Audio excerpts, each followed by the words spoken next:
नमस्कार। वीडियो की संख्या में देखते हैं राज्य व्यवस्था। इसके अंतर्गत हम भारत की राज्य व्यवस्था देख रहे हैं जो कि पीटी स्पेशल है। और यह देखें तो सिविल सेवा यानी यूपीएससी एवं अन्य राज्य परीक्षाएं हेतु अति महत्वपूर्ण साबित हो सकता है, जो कि based on mind map GS word के एक महत्वपूर्ण नोट्स पर आधारित है। और यह देखें तो उत्तर प्रदेश लोक सेवा आयोग द्वारा आयोजित समीक्षा अधिकारी सहायक समीक्षा अधिकारी पुनर्परीक्षा 2023 के लिए अति महत्वपूर्ण साबित हो सकता है। इसके अलावा उत्तर प्रदेश लोक सेवा आयोग द्वारा ही आयोजित अपर पीटी एग्जाम 2025 के लिए भी यह लेक्चर अति महत्वपूर्ण साबित हो सकता है, जो कि भारत की राज्य व्यवस्था पर आधारित है। इसके अलावा देखें तो एसपीएससी यानी स्टेट पब्लिक सर्विस कमीशन के अंतर्गत 71वें BPSC PT exam, MPSC, GPSC, RPSC, UKPSC, साथ ही संघ लोक सेवाओं की परीक्षाओं के लिए यानी पीएससी परीक्षाओं के लिए, एसएससी परीक्षाओं के लिए, यूपीटीपीएससी द्वारा आयोजित पीट 2025 के लिए और शिक्षक भर्ती के लिए भी यह विषय महत्वपूर्ण हो सकता है भारत की राज्य व्यवस्था। तो चलिए इस लेक्चर को शुरू करते हैं, जो कि देखें बेस्ड ऑन माइंड मैप पर आधारित है। और इसी बेस्ड ऑन माइंड मैप पर देखें तो हिस्ट्री, जिसके अंतर्गत इंडियन हिस्ट्री पर महत्वपूर्ण लेक्चर बना के इस चैनल पर अपलोड कर दिए गए। और इंडियन हिस्ट्री के तीनों पार्ट यानी ancient Indian history, middle Indian history और मॉडर्न इंडियन हिस्ट्री पर महत्वपूर्ण लेक्चर बना के इस चैनल पर अपलोड कर दिए गए हैं। तो आप प्लीज़ इस चैनल को सब्सक्राइब करके वीडियो को लाइक करके सारे लेक्चर देख सकते हैं। और ये सारे लेक्चर जो इस चैनल के प्लेलिस्ट में भी उपलब्ध करा दिए गए हैं। ज्योग्राफी वाले पार्ट में देखें तो वर्ल्ड ज्योग्राफी और इंडियन ज्योग्राफी पर भी महत्वपूर्ण लेक्चर बनाकर इस बेस्ड ऑन माइंड मैप पे इस चैनल पर अपलोड कर दिए गए। आज देखते हैं भारत की राज्य व्यवस्था, जो कि अकॉर्डिंग टू सिलेबस ये सारे जो सब्जेक्ट हैं, जिसमें हिस्ट्री, ज्योग्राफी और भारत की राज्य व्यवस्था, जिसके अंतर्गत हम भारत के संविधान विकास के विकास गाथा और इंडियन कॉन्स्टिट्यूशन को डिटेल में समझ रहे हैं। तो आज इसकी अंतिम कड़ी होगी। चलिए देखते हैं इसमें। तो इसमें देखें तो यह जो आपका है इंडेक्स का पूर्वावलोकन करते हैं, तो इसमें देखें कुल 15 टॉपिक है और इसमें जो आपका है संविधान संशोधन यानी 2 टॉपिक शेष है। तो आज इस चैप्टर को समाप्त कर देते हैं, यानी ये टॉपिक जो होगी या सब्जेक्ट होगा जो भारत की राज्य व्यवस्था, आज इसका समापन होगा। तो चलिए इसको देख लेते हैं विस्तार से। यानी इसमें जो पूर्वावलोकन संपूर्ण जो नोट था उसका कर लेते हैं, क्योंकि आज इसको समाप्त करते हैं। तो इसके संपूर्ण नोट्स को देख लेते हैं एक गहन दृष्टि के रूप में। इस पर हम चर्चा नहीं करेंगे, केवल आप एक गहन दृष्टि के रूप में इसको देख लें। यानी शुरुआत हमने किया था यहाँ भारतीय संविधान के विकास की ऐतिहासिक पृष्ठभूमि से, तो यहाँ से आप इसको नोट्स वाइज कवर कर लें। इसको नोट्स को एक डीपली पूर्वावलोकन के रूप में देख लें। ये सारी जानकारी पूरे के लेक्चर में हम दे चुके हैं, इसलिए यहाँ पर केवल डीपली एक बार जो है इसको इस नोट्स को एक बार आप देख लें, क्योंकि विभिन्न लेक्चरों के माध्यम से इस नोट्स को बना करके महत्वपूर्ण लेक्चर के रूप में इस चैनल पर अपलोड कर दिए गए। इस चैनल के प्लेलिस्ट में भी ये सारे लेक्चर उपलब्ध करा दिए गए हैं। तो ये वेरी इंपॉर्टेंट है जो नोट्स है, क्योंकि सिलेबस के अकॉर्डिंग देखें तो सिलेबस में जो टॉपिक दिया गया है उसके अंतर्गत यही नियत है कि भारतीय राजनीति एवं शासन व्यवस्था का जो चर्चा किया जा रहा है वो अपर पीटी और जो आरओ के लिए महत्वपूर्ण टॉपिक या सिलेबस कर सकते हैं, जिसके अंतर्गत देखें तो संविधान, राजनीतिक व्यवस्था, पंचायती राज, लोक नीति, देश के पंचायती राज तथा सामुदायिक विकास सहित राजनीतिक प्रणाली के ज्ञान तथा भारतीय आर्थिक नीति के व्यापक लक्षणों एवं भारतीय संस्कृति की जानकारी पर प्रश्न पूछे जाएंगे भारतीय राजनीति एवं शासन के अंतर्गत। तो ये सारे जो नोट्स हैं उसी जो सिलेबस के अकॉर्डिंग है, तो आप इसको देख लें एक बार डीपली पूर्वावलोकन के दृष्टिकोण से। इस पर हम चर्चा नहीं करेंगे, क्योंकि महत्वपूर्ण लेक्चरों के अंतर्गत हमने इस पर विस्तार चर्चा कर लिए हैं। इसलिए आप इसको एक बार डीपली जो है इस नोट्स को बेस्ड ऑन माइंड मैप का जो नोट्स है उसको देख लें एक बार सरसरी निगाह के रूप में, क्योंकि आज इस बेस्ड ऑन माइंड मैप जो कि भारत की राज्य व्यवस्था है, आज इसका समापन होगा। यानी आज ये समाप्त हो जाएगा। फिर नेक्स्ट दूसरी जो होगा बेस्ड ऑन माइंड मैप, उस पर आधारित महत्वपूर्ण लेक्चर बनाए जाएंगे, जो कि हमने देखा हिंदी पर भी जो बेस्ड ऑन माइंड मैप के 6 जो महत्वपूर्ण टॉपिक उस पर भी महत्वपूर्ण लेक्चर बना के चैनल पर अपलोड कर दिया हमने। तो आप इस चैनल को प्लीज़ सब्सक्राइब करके वीडियो को लाइक करके सारे लेक्चर को देखते रहें। इसके बाद इकोनॉमिक्स और अदर पार्ट जो हैं, यानी साइंस और टेक साइंस के जो पार्ट हैं उसमें जो बायोलॉजी का पार्ट है जो कि वेरी इंपॉर्टेंट है, उसको भी इस लेक्चर में कवर किया जाएगा। तो चलिए देखते हैं संविधान का संशोधन, यानी प्रमुख संशोधन जो हुए हैं। यानी इसमें दिया 10 अप्रैल 2022 तक कुल 105 संशोधन हुए और आज तक देखें आज 14 जुलाई 2025 है। यानी इसको भी जो नोट्स बनाया गया है उस आधार पर देखें तो इसमें भी 3 साल हो चुके हैं। यानी आज 14 जुलाई 2025 है, सावन माह का प्रथम सोमवार, यानी सावन शुरू हो चुका है, जो कि हिंदी पंचांग कैलेंडर के हिसाब से सावन जो महत्वपूर्ण महीना है भगवान शिव को समर्पित है। तो इसमें देखें आज यानी 14 जुलाई 2025 तक जो इसमें 106 संशोधन हो चुके हैं। तो महत्वपूर्ण संशोधनों पर हम चर्चा करने जा रहे हैं इस लेक्चर में। तो पहले इसके बैकग्राउंड में देखें तो संविधान का संशोधन यह देखें तो संविधान के भाग 20 में यानी संविधान का जो भाग 20 है इसमें अनुच्छेद 368 के तहत जो संशोधन के यानी संविधान में संशोधन का प्रावधान किया गया है। यानी संविधान के भाग 20 का विषय क्या है, संविधान में संशोधन, और इससे संबंधित अनुच्छेद क्या है, 368 है। में संसद को संविधान एवं इसकी व्यवस्था में संशोधन करने की शक्ति प्रदान करता है। ये 368 इसमें नोटेड पॉइंट है कि केशवानंद भारती मामले 1973 में सुप्रीम कोर्ट ने कहा संसद उन व्यवस्थाओं को संशोधित नहीं कर सकती जो संविधान के मूल ढांचे से संबंधित हैं, जैसा कि प्रस्तावना में केशवानंद भारती जो प्रस्तावना संबंधित था और मूल ढांचे से संबंधित, और इसमें जो फंडामेंटल राइट पर भी केशवानंद भारती के मामले आए हैं जिस पर पूर्व में चर्चा विस्तार कर लिया है। तो संविधान में 3 तरह के संशोधन हो सकते हैं। संविधान में 3 प्रकार से संशोधन किया जा सकता है। पहला प्रकार देखें संशोधन किया जा सकता है, उसमें यह व्यवस्था होती है कि संसद के साधारण बहुमत द्वारा संशोधन, यानी संसद के साधारण बहुमत द्वारा संशोधन होता है। में यह व्यवस्था अनुच्छेद 368 की सीमा से बाहर है, यानी संसद के साधारण बहुमत द्वारा संशोधन यह व्यवस्था जो है जो अनुच्छेद 368 की सीमा से बाहर है। इसमें कुल 18 विषय हैं। नए राज्यों का प्रवेश या गठन इसी संबंधित है साधारण बहुमत से। नए राज्यों का निर्माण जो है यह भी इसी संबंधित है, और उसके क्षेत्र सीमाएं संबंधित राज्यों के नामों का परिवर्तन इत्यादि ये साधारण संसद के साधारण बहुमत द्वारा संशोधन किया जा सकता है। इसके अलावा राज्य विधान परिषद का निर्माण या समाप्ति जो कि अनुच्छेद 169 पर है, यह भी संसद के साधारण बहुमत द्वारा संशोधन किया जा सकता है। दूसरा जो संशोधन होता है संसद के विशेष बहुमत द्वारा संशोधन दूसरे प्रकार का संशोधन है। इसमें जो फंडामेंटल राइट हैं, डीपीएसपी हैं, यानी जो मौलिक अधिकार हैं और राज्य के नीति निर्देशक तत्व हैं, और पहली और तीसरी श्रेणी से संबंधित नहीं है। जो पहली और तीसरी श्रेणी में यानी पहला और तीसरी प्रकार से जो संबंधित नहीं है, पहला तुमने बता दिया, तीसरा बताया जा रहा है, तो पहला तीसरा जो संबंधित नहीं होगा वो दूसरे प्रकार में आ जाएगा अपने आप। तीसरे प्रकार के संशोधन देखें तो इसमें राज्य के विशेष बहुमत द्वारा संसद के विशेष बहुमत द्वारा एवं आधे राज्यों के विधानमंडलों की संस्तुति के आधार पर ही यह तीसरे प्रकार का संशोधन किया जा सकता है। जैसे देखें स्वयं अनुच्छेद 368 में संशोधन करना हो तब भी इसमें संसद के विशेष बहुमत द्वारा एवं आधे राज्यों के विधानमंडल की संस्तुति की आवश्यकता पड़ेगी। इसके अलावा राष्ट्रपति का निर्वाचन एवं प्रक्रिया भी इसी से संबंधित है। संविधान में संशोधन देखें तो यह अपने संविधान की विशेषताओं के अंतर्गत है कि संविधान जो न तो ज़्यादा कठोर है न बहुत लचीला है, ये बीच में संतुलन के रूप में, क्योंकि यहाँ संशोधन किए जा सकते हैं। तो इसमें देखें अभी चर्चा, यदि हम 106 संविधान संशोधन को देखें तो इसमें इम्पोर्टेंट अमेंडमेंट कौन से, पहले हम चर्चा कर लेते हैं कि कौन से महत्वपूर्ण अब तक जो संशोधन किए गए। तो इसमें 7वां आगे हम देखेंगे, 7वें संविधान संशोधन। 42वां संविधान संशोधन 42वां संविधान संशोधन 1976 को जो है मिनी कॉन्स्टिट्यूशन, यानी जो एक छोटा सा संविधान के तौर पर 42वां संविधान 1976 को कहा जाता है। इसके बाद 44वां संविधान संशोधन 1978 का है, 73वां संविधान संशोधन और 74वां संविधान संशोधन 1993 का है। इसके बाद 97 संविधान संशोधन और 101वां संविधान संशोधन वेरी वेरी इंपॉर्टेंट है। इसमें और एक पॉइंट जोड़ लें तो जिसमें एससी यानी SC ST और एग्लो इंडियन जो थे इनका एक्सटेंशन देखें किन किन अधिनियम के तहत बढ़ाया गया। हालांकि वर्तमान एग्लो इंडियन का एक्सटेंशन समाप्त कर दिया गया है, यानी ये जो है मनोनीत होते थे इनको समाप्त कर दिया गया है।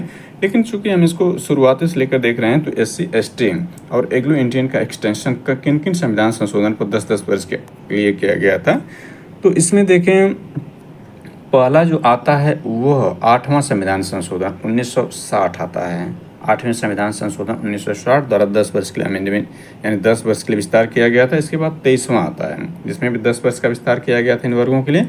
इसके बाद 45वां संविधान संशोधन 1980 आता है, इसमें भी इसका विस्तार किया गया 10 वर्ष के लिए। 62वां संविधान संशोधन जो आता है 1989 में आता है। इसके बाद 79वां संविधान संशोधन, इसके बाद 95वां संविधान संशोधन 2009 का, और आखिरी में जो 104वां संविधान संशोधन 2020 का है, लेटेस्ट है, आखिरी का मतलब लेटेस्ट है। 104वां संविधान संशोधन 2020 का, इसमें एंग्लो इंडियन को जो एक्सटेंशन था या रिजर्वेशन का प्रावधान उसको समाप्त कर दिया गया, लेकिन SC/ST का जो एक्सटेंशन था अगले 20 वर्ष के लिए बढ़ा दिया गया, 2030 तक हो गया। इसके बाद नेक्स्ट आएगा 2030 से, फिर ऐसे ही प्रक्रिया जारी रहेगी जब तक कि इसको समाप्त करने का कोई विधि या नियम न बनाया जा सके।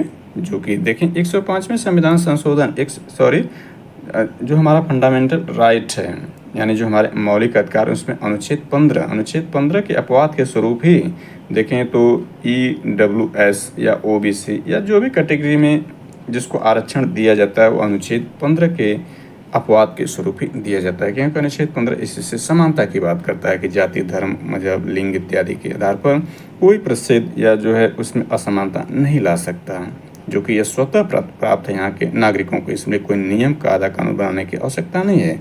और इसका रक्षक जो है भारत का जो सुप्रीम कोर्ट ऑफ इंडिया स्वयं इसका रक्षक है, जिसके तहत वो 5 प्रकार की रिटें जारी करके सरकार से असंवैधानिक संस्थाएं जो शासन करते हैं उनसे प्रश्न कर सकता है या उनके नियम या कानून को रद्द कर सकता है जो कि इस पर आधारित हों। हालांकि देखें इसमें कल्याणकारी राज्य की व्यवस्था जो DPSP में दिया गया है, राज्य के नीति तत्व में, वह राज्यों को कर्तव्य दिया गया है। जब तक कि सरकार या प्रतिनिधि DPSP पर कानून कोई बना न दें तब तक वो नागरिकों को नहीं मिलेगा। तो इस पर हमने चर्चा कर लिया। चलिए देखते हैं प्रमुख संविधान संशोधन को, नहीं ज़्यादा विस्तार हो जाएगा भूमिका बनाने में। इसमें देखते हैं प्रथम संशोधन अधिनियम 1951 संविधान कब लागू हुआ? 26 जनवरी 1950 को और 51, यानी 1 साल के अंदर ही प्रथम संविधान संशोधन की आवश्यकता पड़ गई इसमें। तो इसमें क्या प्रावधान है कि पंडित जवाहरलाल नेहरू के शासनकाल में संविधान में 9वीं अनुसूची को जोड़ा गया, जिसमें उल्लिखित विषयों को सुप्रीम कोर्ट में न्यायिक समीक्षा की शक्ति से बाहर रखा गया। 9वीं सूची को हमने देख लिया है पूर्व में, यानी इसमें देखें 9वीं अनुसूची के जो अनुच्छेद है वो 31 ख है। 31 ख 9वीं अनुसूची से संबंधित है। इसके विषय को थोड़ा समझ लेते हैं, हालांकि पूर्व में हमने इसमें चर्चा कर लिया है। तो इसमें 9वीं अनुसूची भू सुधारों और जमींदारों के उन्मूलन से संबंधित राज्य विधानमंडलों और अन्य मामलों से संबंधित संसद के अधिनियम और विनिमय मूलतः 13, परंतु वर्तमान में 282। इस अनुसूची को पहले संशोधन 1991 द्वारा मूल अधिकारों के उल्लंघन के आधार पर न्यायिक समीक्षा से इसमें सम्मिलित कानूनों से बचाने के लिए जोड़ा गया था। तथापि वर्ष 2007 में उच्चतम न्यायालय के निर्णय दिया कि इस अनुसूची में 24 अप्रैल 1975 के बाद सम्मिलित कानूनों की न्यायिक समीक्षा की जा सकती है। इसके बाद इसमें देखिए 5वां संविधान संशोधन, चूंकि इसमें महत्वपूर्ण यानी प्रमुख संविधान संशोधन का हम देख रहे हैं, इसलिए दूसरा, तीसरा, चौथा इसमें नहीं ऐड है, तो हम उसको चर्चा नहीं कर रहे हैं। 5वां संविधान संशोधन अधिनियम देखें तो 1955 में आता है। राज्यों के क्षेत्र, सीमा और नाम को प्रभावित करने वाले प्रस्तावित केंद्रीय विधान पर अपने मत देने के लिए राज्य विधानमंडलों हेतु समय सीमा का निर्धारण करने की शक्ति राष्ट्रपति को दी गई। इसके बाद देखिए नेक्स्ट इसमें 7वां संविधान संशोधन 1956 कहता है भाषा के आधार पर राज्यों का पुनर्गठन किया गया एवं तथा पहले की 3 श्रेणियों को समाप्त कर 14 राज्य एवं 6 केंद्र शासित प्रदेशों में विभाजित किया गया। इसके बाद देखिए 9वां संविधान संशोधन 1960 का, तो इसमें संविधान की पहली अनुसूची में संशोधन करके बीरवाड़ी खुलना क्षेत्र पाकिस्तान को दिए गए 1958 की संधि के अनुसार। वेरी वेरी इंपॉर्टेंट है। इसमें देखते हैं तो 10वां संविधान संशोधन 1961 का आता है। इसमें क्या है, दादरा और नगर हवेली भूतपूर्व पुर्तगाली क्षेत्र को भारतीय संघ यूनियन टेरिटरी के रूप में जोड़ा गया। 10वें संविधान संशोधन 1961 द्वारा। 11वां संविधान संशोधन 1961 देखें तो राष्ट्रपति या उपराष्ट्रपति के निर्वाचन हेतु निर्वाचक मंडल में पद की रिक्तता के आधार पर चुनौती नहीं दी जा सकती। 12वां संविधान संशोधन 1962 देखें तो गोवा, दमन और दीव को भारतीय संघ क्षेत्र में शामिल किया गया। वेरी वेरी इंपॉर्टेंट है ये। 13वां संविधान संशोधन 1962 नागालैंड को राज्य का दर्जा दिया गया। 13वें संविधान संशोधन 1962 द्वारा। 16वां संविधान संशोधन 1963 मूल अधिकारों में संशोधन के संदर्भ में दिया गया। 18वां संविधान संशोधन 1966 भाषा के आधार पर पंजाब, हरियाणा का गठन, चंडीगढ़ को केंद्र शासित प्रदेश बनाया गया। 18वां संविधान संशोधन 1966 के द्वारा। 21वां संविधान संशोधन देखें 1967 में जोड़ा गया। सिंधी भाषा को 8वीं अनुसूची में जोड़ा गया, 8वीं अनुसूची में शामिल किया गया। तो देखें तो 8वीं अनुसूची में कितनी, 8वीं अनुसूची जो भाषा संबंधी वर्तमान में 22 भाषाएं हैं, तो इसमें जो पहले थी भाषाएं 14 भाषाएं थी, तो एक भाषा जोड़ा गया संविधान संशोधन द्वारा, तो इसके बाद 15 भाषाएं हो गई। तो आगे इसमें देखते हैं। इसके बाद 22वां संविधान संशोधन 1969 देखें तो असम से अलग करके एक नया राज्य मेघालय बनाया गया 1969 द्वारा, 22वें संविधान संशोधन। 24वां संविधान संशोधन 1971 द्वारा देखें तो संसद संसद संविधान के किसी भी हिस्से मूल अधिकार में भी संशोधन कर सकती है, तो राष्ट्रपति के लिए संविधान संशोधन विधेयक पर सहमति देना बाध्यकारी किया गया। 24वें संविधान संशोधन 1971 द्वारा। 25वां संविधान संशोधन 1971 देखें तो अनुच्छेद 39 ख या ग में वर्णित निर्देशक तत्वों को प्रभावी बनाने के लिए अनुच्छेद 14 यानी समता का अधिकार, 19 स्वतंत्रता का अधिकार, 31 के अधिकारों को उल्लंघन के आधार चुनौती नहीं दी जा सकती, ऐसा 25वां संविधान संशोधन 1971 में प्रावधान किया गया। 26वां संविधान संशोधन 1971 देखें भूतपूर्व देशी राज्यों के शासकों की उपाधियों एवं प्रिवी पर्स को समाप्त कर दिया गया। 27वां संविधान संशोधन अधिनियम 1971 देखें मिजोरम और अरुणाचल प्रदेश को केंद्र शासित प्रदेश का दर्जा दिया गया। यानी इसमें मिजोरम जो देखें, मिजोरम और अरुणाचल प्रदेश जो है आज पूर्ण राज्य हैं, सबसे पहले इनको 1971 में केंद्र शासित प्रदेश का दर्जा दिया गया था। 31वां संविधान संशोधन 1973 लोकसभा सीटों की संख्या 525 से बढ़ाकर 545 कर दी गई, यानी 20 की वृद्धि कर दी 31वें संविधान संशोधन 1973 द्वारा। 36वां संविधान संशोधन ये वेरी इंपॉर्टेंट है, यूपीपीएससी का फेवरेट क्वेश्चन ये रहा है।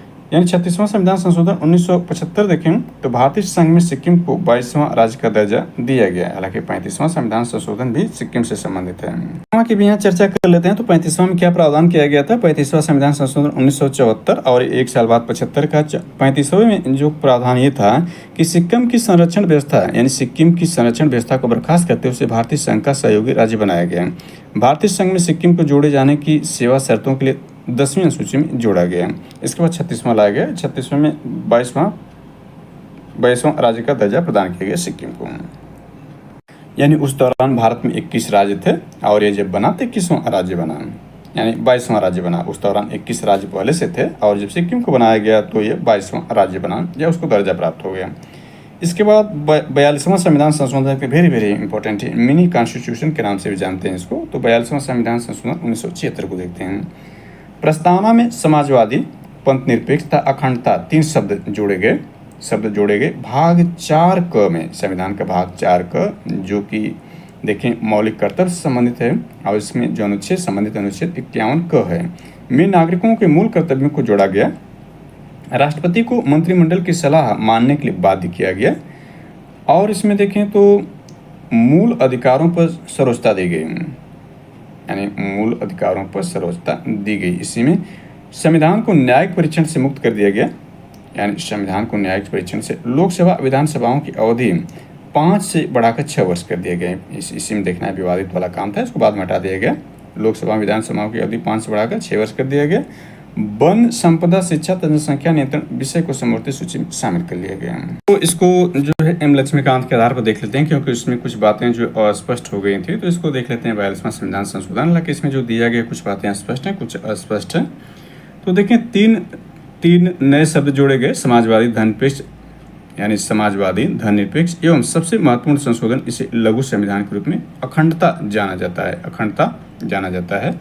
यानी इसमें 3 नए शब्द जोड़े गए, इसको हमने देख लिया। जो प्रस्तावना में समाजवादी, धननिरपेक्ष और अखंडता शब्द को जोड़ा गया और इसमें तो हमने देखा कि इसको जो है लघु संविधान के रूप में जाना जाता है।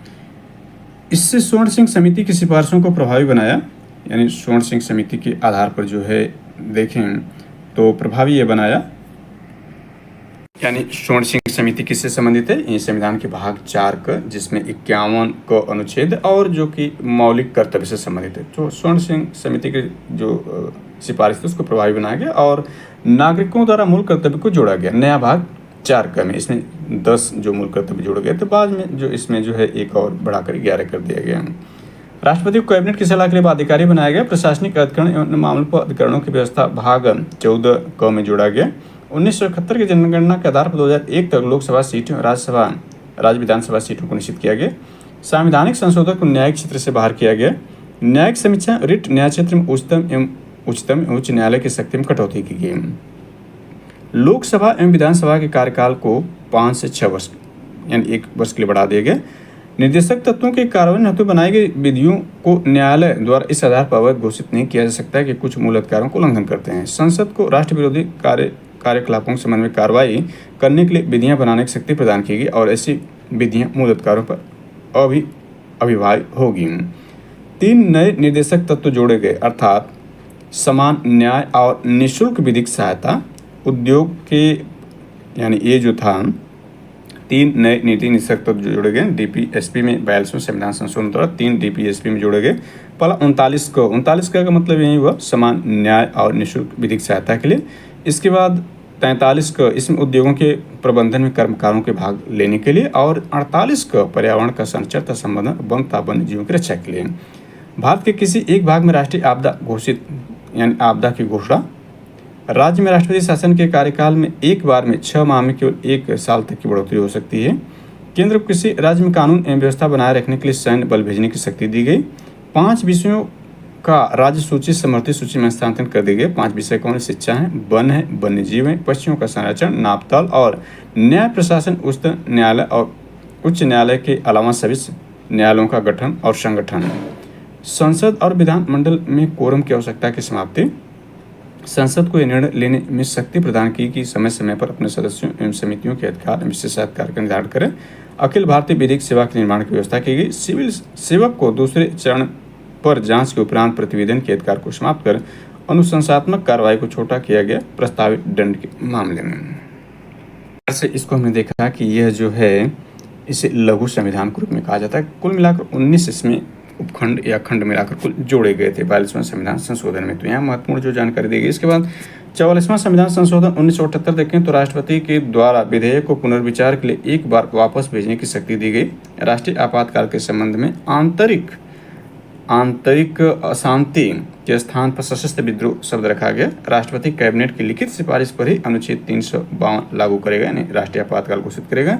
संपत्ति के अधिकार को मूल अधिकार के बजाय विधिक अधिकार का दर्जा दिया गया और 31 क से हटाकर यानी 31 संविधान के अनुच्छेद 31 से हटाकर इसको 300 क में या 300 ए में लाया गया संविधान के भाग 12 में।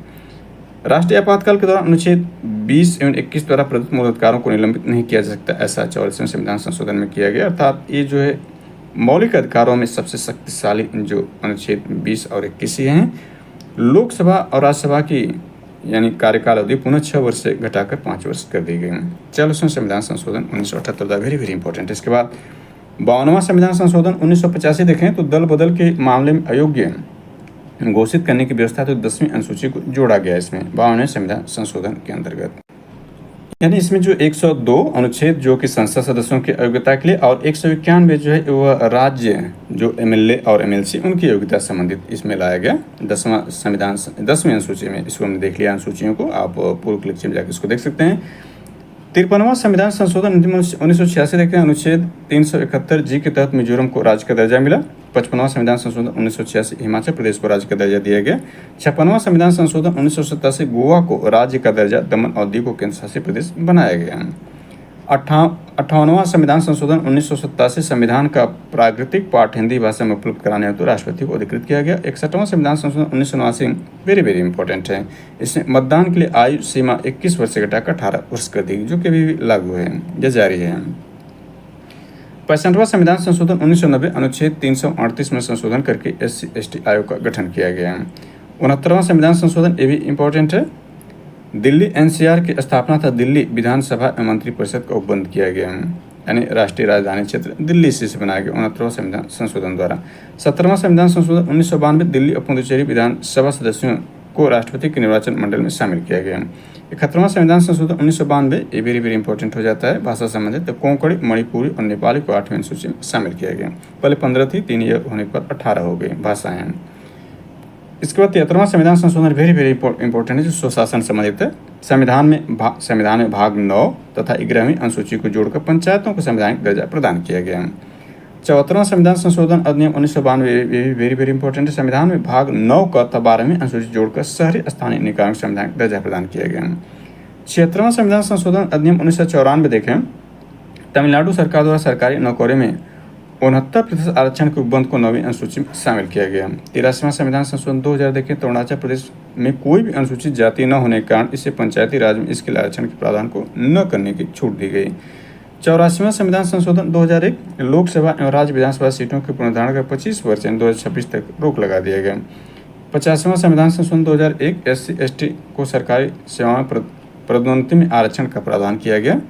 86वां संविधान संशोधन अधिनियम वेरी वेरी इंपॉर्टेंट ये भी है कि प्रारंभिक शिक्षा के मूल अधिकार का दर्जा अनुच्छेद 21 को के तहत राज्य 6 से 14 वर्ष तक आयु के बच्चों के लिए निःशुल्क प्रारंभिक शिक्षा प्रदान करने की व्यवस्था करेगा। यानी ये 21 का जो है मौलिक अधिकार है।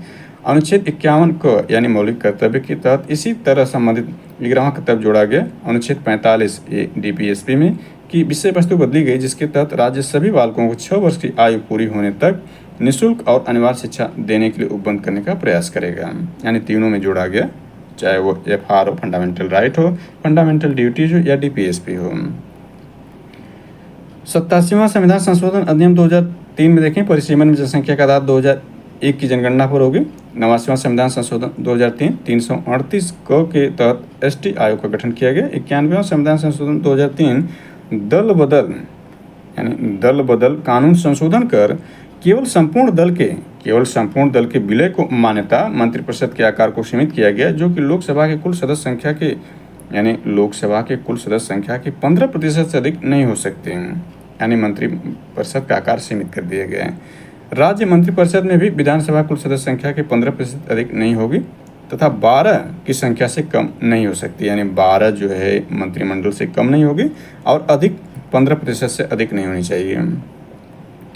92वां संविधान संशोधन 2003, इसमें देखें वेरी वेरी इंपॉर्टेंट है, 4 भाषाओं को जोड़ा गया, बोडो, डोगरी, मैथिली और संथाली। अब 18 थी, 18 4 22 हो गई, तो 8वीं सूची विषय में शामिल किया। कुल 22 भाषाएं वर्तमान में 8वीं सूची में।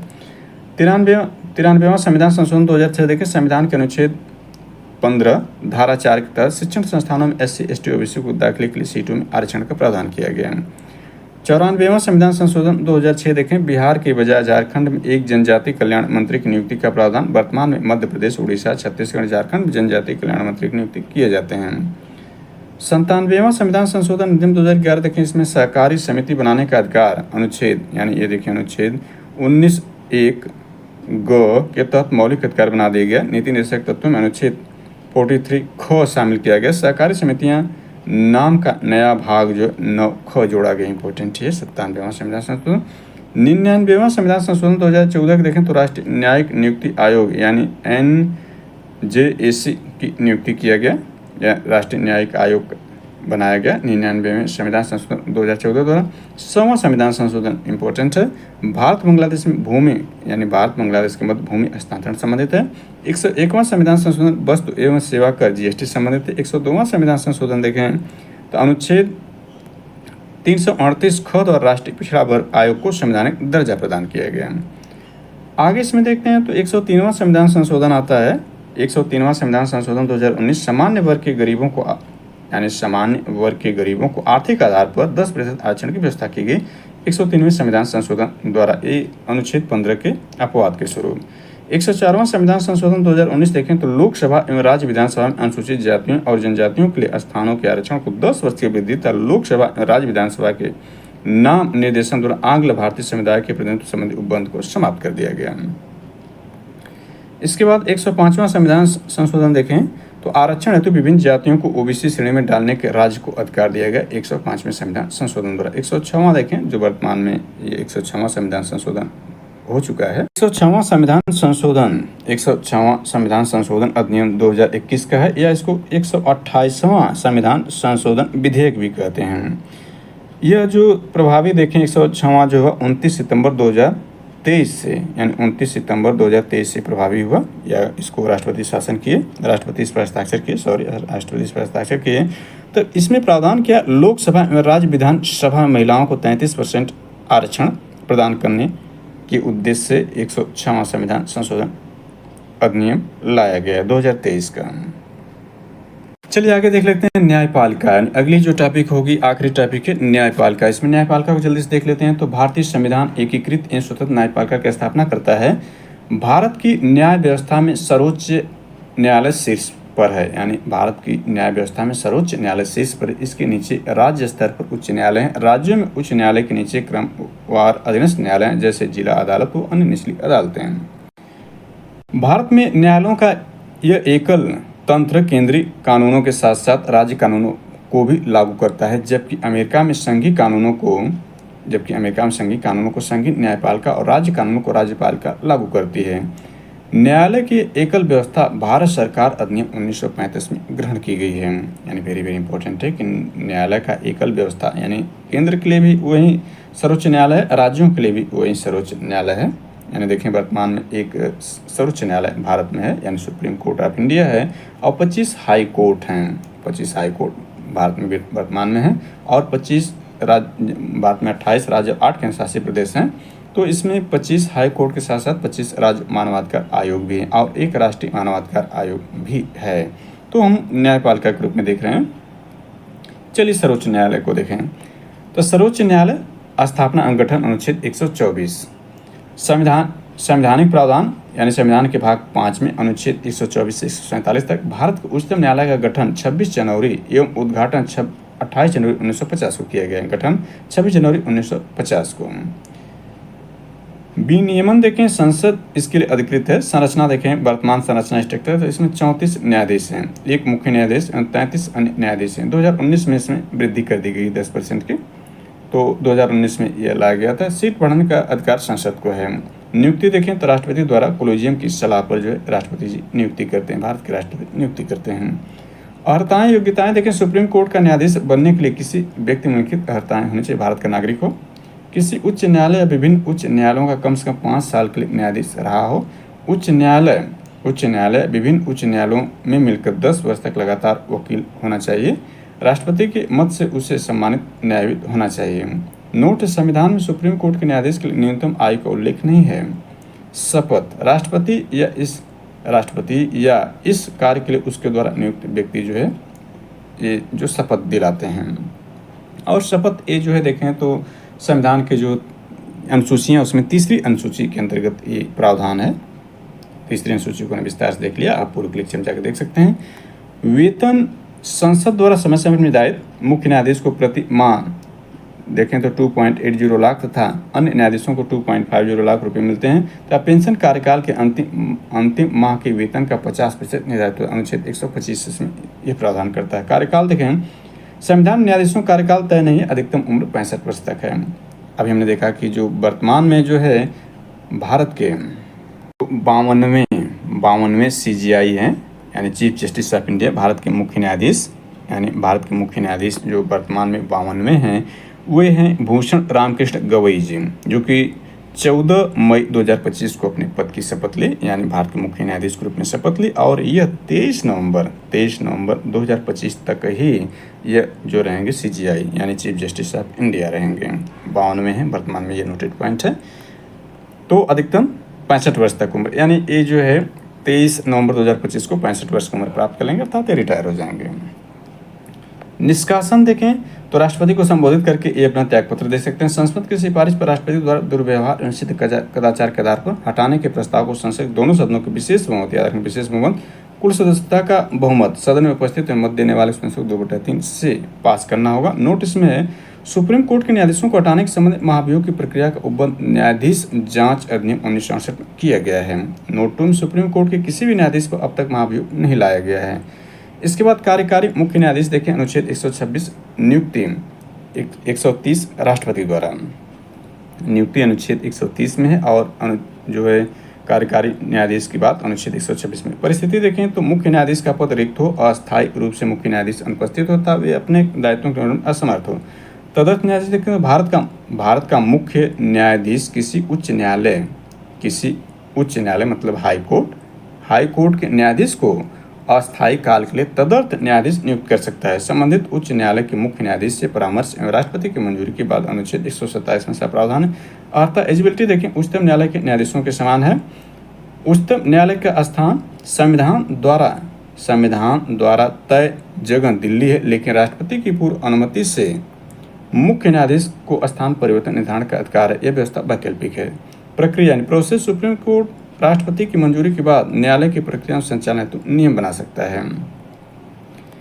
इसके बाद कोलेजियम प्रणाली को देख लें तो इसका संविधान में उल्लेख नहीं है, बल्कि वर्ष 1993 में कोलेजियम प्रणाली नामक तंत्र की स्थापना सुप्रीम कोर्ट द्वारा प्रसिद्ध न्यायाधीश मामले के बाद की गई थी। कोलेजियम प्रणाली न्यायाधीशों, सुप्रीम कोर्ट एवं हाई कोर्ट की नियुक्ति और स्थानांतरण की प्रणाली है, जिसका नेतृत्व मुख्य न्यायाधीश द्वारा एवं इसमें न्यायालय के 4 अन्य वरिष्ठतम न्यायाधीशों शामिल होते हैं। तीसरा न्यायिक मामला 1998 में आया था। कोलेजियम की सिफारिशें प्रधानमंत्री और राष्ट्रपति को भेजी जाती है और इसकी मंजूरी के बाद ही नियुक्ति होती है।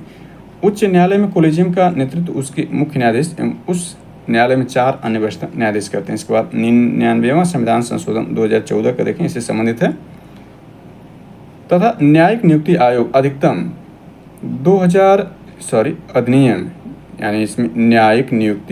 अधिनियम 2014 द्वारा कोलेजियम प्रणाली को प्रतिस्थापित किया गया। हालांकि वर्ष 2015 फोर्थ जजेस केस में सुप्रीम कोर्ट ने इन प्रावधानों को असंवैधानिक घोषित कर दिया था। यानी इसमें देखें 99वां संविधान संशोधन 2014 को एक डीपली रूप में देख लें, क्योंकि यहाँ अस्पष्ट जानकारी के रूप में था। तो इसमें यह है कि सर्वोच्च न्यायालय उच्च न्यायालय में न्यायाधीशों की नियुक्ति के लिए कॉलेजियम प्रणाली के स्थान पर एक नए निकाय राष्ट्रीय न्यायिक नियुक्ति आयोग यानी नेशनल जुडिशियल अपॉइंटमेंट कमीशन यानी NJAC की स्थापना की गई। हालांकि वर्ष 2015 में सर्वोच्च न्यायालय ने इस संशोधन को असंवैधानिक एवं रद्द घोषित कर दिया। परिणामस्वरूप पूर्व में चल रही कॉलेजियम प्रणाली पुनः लागू हो गई। चलिए आगे देखते हैं। तो आगे इसमें उच्चतम न्यायालय यानी हाई कोर्ट यानी उच्चतम न्यायालय की शक्तियां, यानी यहाँ भी सुप्रीम कोर्ट की शक्तियां हैं। तो सर्वोच्च न्यायालय देश में नागरिकों के मूल अधिकारों का गारंटर और संविधान का अभिभावक है। ये इंपॉर्टेंट है, एग्जाम में अक्सर पूछता है कि संविधान का अभिभावक कौन है और मूल अधिकारों का गारंटर कौन है नागरिकों का, तो सुप्रीम कोर्ट ऑफ इंडिया है। ये भारतीय संविधान का अंतिम व्याख्याकर्ता भी है। अमेरिकी उच्च न्यायालय की तरह यह न केवल संघीय न्यायालय बल्कि ब्रिटिश हाउस ऑफ लॉर्ड्स की तरह अपील का अंतिम न्यायालय भी यही है। अल्लादी कृष्ण अय्यर के केस में देखें, अल्लादी कृष्ण अय्यर में देखें तो भारत के उच्चतम न्यायालय को विश्व के किसी अन्य सर्वोच्च न्यायालय की तुलना में ज़्यादा शक्तियाँ प्राप्त हैं, अल्लादी कृष्ण अय्यर जी ने कहा है। इसके बाद मूल क्षेत्राधिकार देखें, जो कि अनुच्छेद 131 में दिया गया है मूल क्षेत्राधिकार। तो संघीय विवाद को उच्चतम न्यायालय में विशेष मूल न्याय क्षेत्र निहित अर्थात किसी अन्य न्यायालय को विवादों के निपटाने में इस तरह की शक्तियां प्राप्त नहीं है। यानी संघीय विवाद को उच्चतम न्यायालय में विशेष मूल न्याय क्षेत्र निहित है। इसमें शामिल विवाद कौन से हैं? केंद्र व एक या अधिक राज्यों के बीच विवाद हो, केंद्र और कोई राज्य या राज्यों का एक तरफ होना एवं एक या अधिक राज्यों का दूसरी तरफ होना, 2 या 2 से राज्यों के बीच का विवाद, ये जो इसमें शामिल है। इसके बाद देखते हैं मौलिक अधिकारों का संरक्षण। न्यायाधीश क्षेत्राधिकार के अंतर्गत नागरिकों को मौलिक अधिकारों का रक्षक होने के नाते सुप्रीम कोर्ट अनुच्छेद 32 के तहत 5 प्रकार की रिटें जारी कर सकता है। ये 5 रिटें कौन कौन से हमने देख लिया था ऊपर ही, यानी फंडामेंटल राइट्स में इसको विस्तार समझ लिया है। बंदी प्रत्यक्षीकरण, परमादेश, उत्प्रेषण, प्रतिषेध और अधिकार परिचय। हालांकि न्यायाधीश न्याय क्षेत्र के मामले में यह उच्चतम न्यायालय का विशेषाधिकार नहीं है। इस तरह का अधिकार उच्च न्यायालयों को भी प्राप्त है। इस तरह का अधिकार जो हाई कोर्ट को भी प्राप्त है।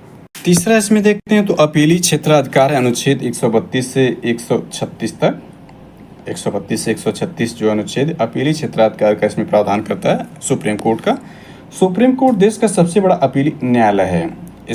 इससे भारत के सभी निचली अदालतों के फैसलों के खिलाफ सुनवाई का अधिकार है। इसके अंतर्गत संवैधानिक, दीवानी मामले, आपराधिक मामले और विशेष अनुमति संबंधी अपील सुनी जा सकती है। नोट देखें, सुप्रीम कोर्ट में प्रथम महिला न्यायाधीश फातिमा बीबी अक्टूबर 1989 में हुई थी। किसी उच्च न्यायालय के प्रथम महिला मुख्य न्यायाधीश, यानी किसी उच्च न्यायालय के मतलब हाई कोर्ट की प्रथम महिला मुख्य न्यायाधीश लीला सेठ दिल्ली हाई कोर्ट के 1991 में बनी थी। भारत की प्रथम महिला जज अन्ना चांडी 1937 में बनी थी। आज़ादी से पूर्व यह बनी थी।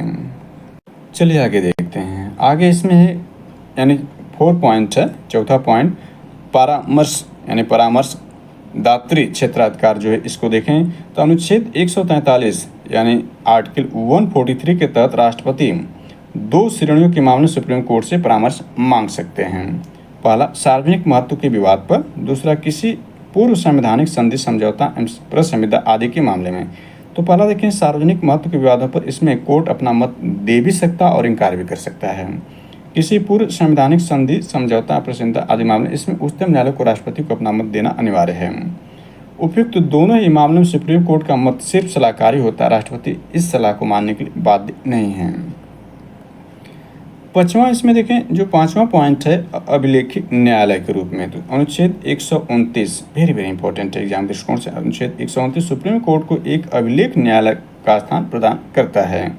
अर्थात उच्च न्यायालय की कार्रवाई एवं उसके फैसले सार्वकालिक अभिलेख एवं साक्ष्य के रूप में स्वीकार किए जाएंगे और उसकी प्रामाणिकता विषय में प्रश्न नहीं किए जाएंगे। अनुच्छेद 141।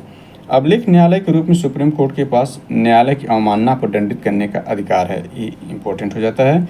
न्यायालय की अवमानना किस तरह से होता है? संविधान द्वारा परिभाषित नहीं है। न्यायिक अवमानना एक्ट 1971 में परिभाषित, यह सिविल या आपराधिक दोनों प्रकार से हो सकती है। 1991 में सुप्रीम कोर्ट ने व्यवस्था दी कि न्यायालय की अवमानना को दंड देने की शक्ति न केवल उच्चतम न्यायालय बल्कि उच्च न्यायालयों, अधीनस्थ न्यायालयों और पंचायतों को भी प्राप्त है। न्यायिक समीक्षा देख लेते हैं। न्यायिक समीक्षा की शक्ति अनुच्छेद 137 के तहत सुप्रीम कोर्ट केंद्र और राज्यों दोनों स्तरों पर विधायी और कार्यकारी आदेशों की संवैधानिकता की जांच कर सकता है तथा उल्लंघन की स्थिति में उन्हें गैर विधिक, गैर संवैधानिक और अवैध शून्य घोषित कर सकता है। तदुपरांत उन्हें सरकार द्वारा लागू नहीं किया जा सकता है। यह अधिकार मात्र अमेरिका और भारत के पास है, यानी न्यायिक समीक्षा की शक्ति। इसके बाद महत्वपूर्ण तथ्य के अंतर्गत देख लेते हैं तो सुप्रीम कोर्ट की अब तक की सबसे बड़ी पीठ बेंच केशवानंद भारती 1973, इसमें 13 न्यायाधीश थे। जनहित याचिका PIL जो है के भारत में जनक PN भगवती शुरुआत 1979 में किया था। ये भी एग्जाम के दृष्टिकोण वेरी इंपॉर्टेंट है। जनहित याचिका की माता पुष्पा कपिला हिंगो रानी है। उच्चतम न्यायालय और उच्च न्यायालय की कार्रवाई की भाषा अंग्रेजी है। सुप्रीम कोर्ट के रिटायर्ड जज किसी अन्य कोर्ट में वकालत नहीं कर सकते। नोटेड पॉइंट है। सुप्रीम कोर्ट के रिटायर्ड जज जो है किसी अन्य कोर्ट में वकालत नहीं कर सकते हैं। नोट में भारत के पहले मुख्य न्यायाधीश हीरालाल जे कानिया 1950-1951, 1 वर्ष के। भारत में वर्तमान मुख्य न्यायाधीश DY चंद्रचूड़ 50 में। अभी हमने अपडेट किया कि अब जो है 52 आ चुके हैं। तो ये जो थे देखें DY चंद्रचूड़ रिटायर हो चुके हैं, तो इनके स्थान पर आए थे 91 यानी 51 में जो CJI बने थे वो संजीव खन्ना जी बने। संजीव खन्ना जी भी रिटायर हो चुके हैं। तो इस वक्त देखें 52वें CJI यानी चीफ जस्टिस ऑफ इंडिया जो बने वो भूषण रामकृष्ण गवई जी बने हैं, जो कि 14 मई 2025 से अपने पद की शपथ ली। और इनका देखें तो 23 नवंबर 2025 की इनकी उम्र 65 वर्ष हो जाएगी, इसलिए 23 नवंबर 2025 तक ये अपने कार्यकाल पर बने रहेंगे। इंडिया के CJI chief justice of India बने रहेंगे। 52वें chief justice of India CJI Bhushan Ramakrishna Gavai ji बने हैं, यानी वर्तमान में हैं। इसके बाद देख लेते हैं लोक अदालत। देखें तो यह वैकल्पिक विवाद प्रणाली यानी वैकल्पिक विवाद समाधान प्रणाली घटकों में एक है, जो आम लोगों को सस्ता, औपचारिक और शीघ्र न्याय प्रदान करता है।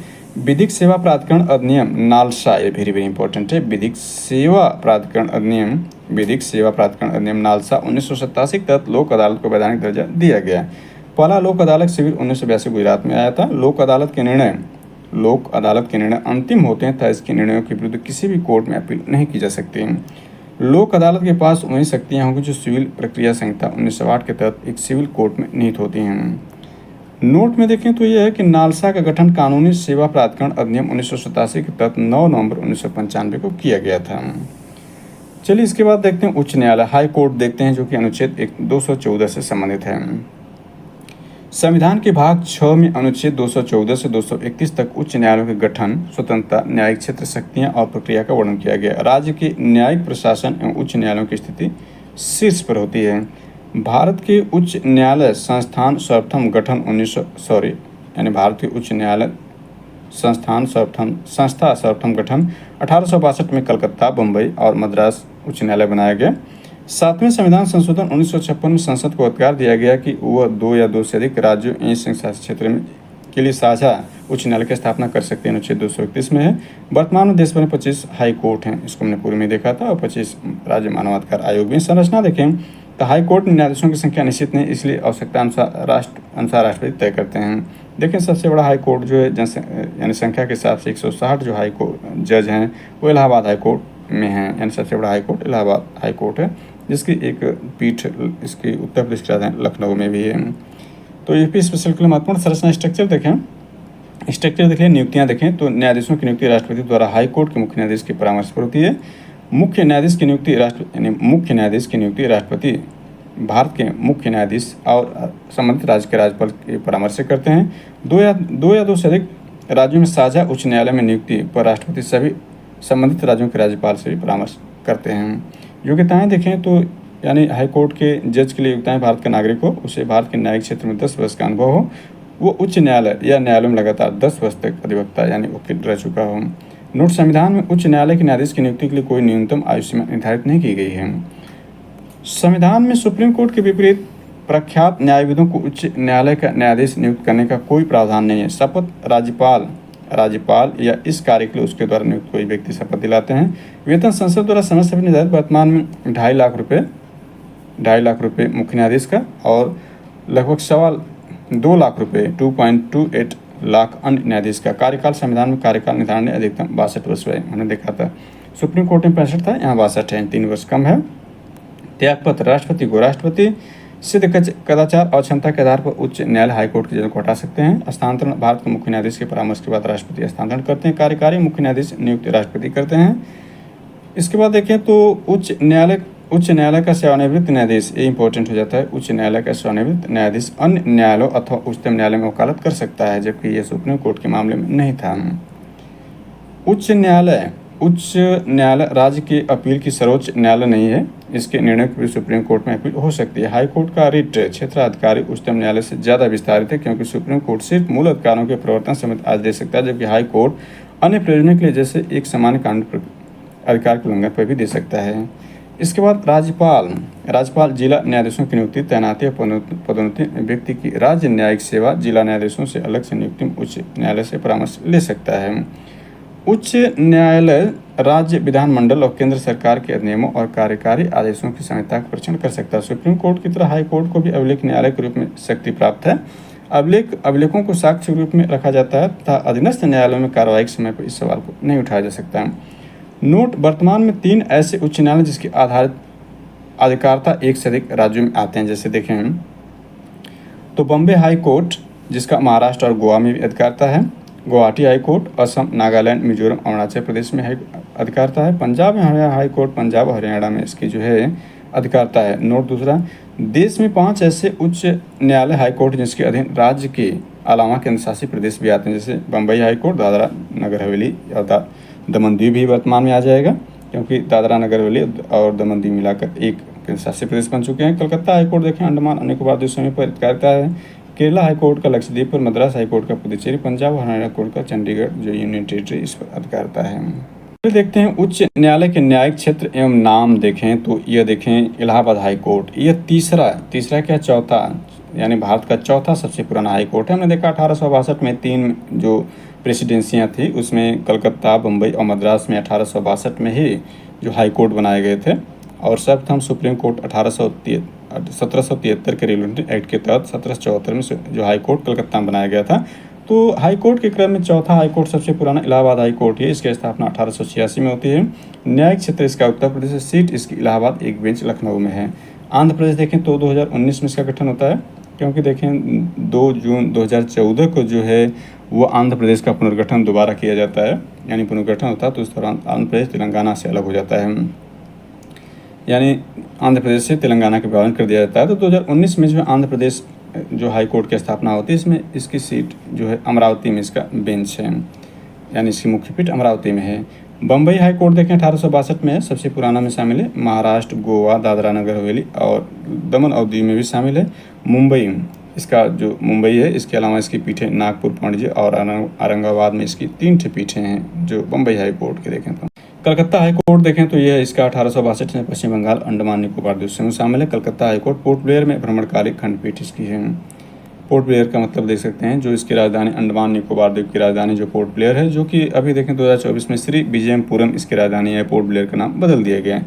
छत्तीसगढ़ ये 2000 में, यानी छत्तीसगढ़ देखें तो यह आपका जो है मध्य प्रदेश के विभाजन से छत्तीसगढ़ आया था। सर्वप्रथम जो है उस दौरान देखें, यानी 2000 से पूर्व भारत का सबसे बड़ा राज्य क्षेत्रफल में मध्य प्रदेश था। तो 1 नवंबर 2000 को जो है मध्य प्रदेश का विभाजन करके छत्तीसगढ़ बनाया गया और 9 नवंबर को उत्तर प्रदेश का विभाजन करके उत्तराखंड बनाया गया और 15 नवंबर को जो है बिहार का विभाजन करके जो है झारखंड बनाया गया था।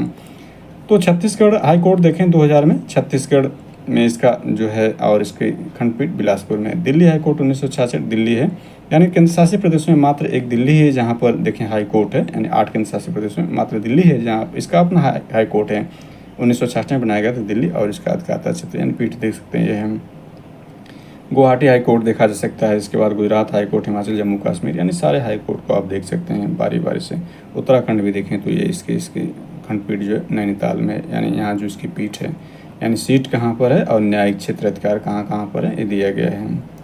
तो इस प्रकार से यह जो रहा आज का लेक्चर रहा, यानी अंतिम लेक्चर रहा भारत के संविधान व्यवस्था, यानी भारत की राज्य व्यवस्था। हमने राज्य व्यवस्था के अंतर्गत भारत की राज्य व्यवस्था को देखा। ये आज का लेक्चर इस पर जो है इस बेस्ट एंड माइंड मैप पर समाप्त होता है। अगला बेस्ट एंड माइंड मैप जल्दी ही बनाकर इस चैनल पर अपलोड किया जाएगा। Thanks for watching this.